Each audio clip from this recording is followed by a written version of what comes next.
जय गुरुदेव दोस्तों। स्वागत है आपका अपने यूट्यूब चैनल माधव स्टूडियो झानी में। मैं आपको एक ऐसी कहानी सुनाने जा रहा हूँ जिससे हमें काफ़ी सच्ची शिक्षा मिलती है। तो कहानी इस तरह से है कि एक अमीर व्यक्ति था। उसने समुद्र में अकेले घूमने के लिए एक नाव बनवाई और छुट्टी के दिन वह नाव को लेकर अकेले समुद्र की सैर पर निकल पड़ा। वह समुद्र में थोड़ा आगे पहुंचा ही था कि अचानक एक जोरदार तूफान आ गया।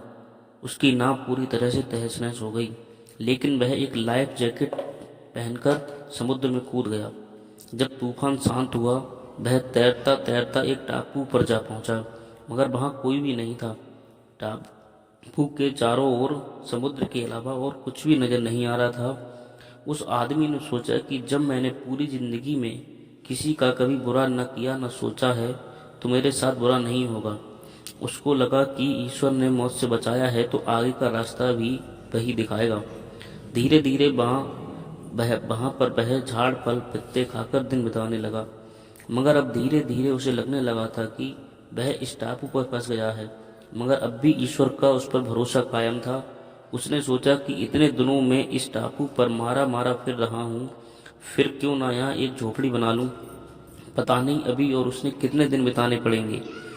पूरे दिन लकड़ियां और पत्ते वगैरह इकट्ठे करके उसने झोपड़ी बनानी शुरू की।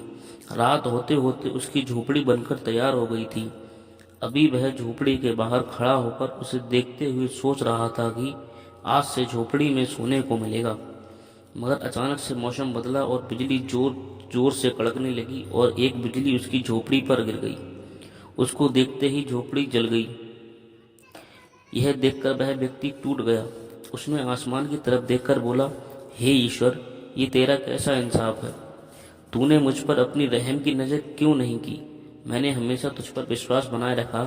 फिर वह इंसान हताश और निराश होकर सर पर हाथ रखकर रोने लगा। अचानक ही एक नाव टापू के पास आई। नाव से उतरकर दो आदमी बाहर आए और बोले कि हम तुम्हें बचाने आए हैं। दूर से इस वीरान टापू में जलता हुआ झोपड़ी देखा तो लगा कि कोई उस टापू पर मुसीबत में है। अगर तुम अपनी झोपड़ी नहीं जलाते तो हमें पता नहीं चलता कि टापू पर कोई है। उस आदमी की आंखों में आंसू गिरने लगे। उसने ईश्वर से माफी मांगी और बोला कि हे ईश्वर, मुझे पता नहीं था कि तूने मुझे बचाने के लिए मेरी झोपड़ी जलाई थी। यकीनन कि तू अपने बंदों को हमेशा ख्याल रखता है। तूने मेरे सब्र का इम्तिहान लिया, लेकिन मैं उसमें फेल हो गया। मुझे माफ़ कर देना। दोस्तों, हमें इस कहानी से यह शिक्षा मिलती है कि दिन चाहे सुख के हों या दुख के, भगवान अपने भक्तों के साथ हमेशा रहते हैं। हाँ, हम एक बार ईश्वर से रूठ सकते हैं, लेकिन ईश्वर हमसे कभी नहीं रूठते। वह हमेशा अच्छा ही करते हैं।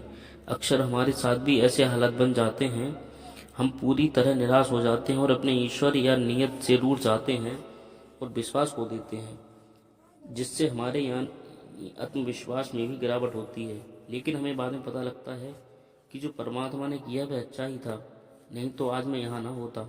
इसलिए मुसीबत या दुख के समय हार मानने के बजाय लगातार अपने कर्तव्य करते रहने चाहिए और बाकी अपने परमपिता परमेश्वर पर छोड़ दीजिए, क्योंकि जो वही करेंगे वह अच्छा ही करेंगे।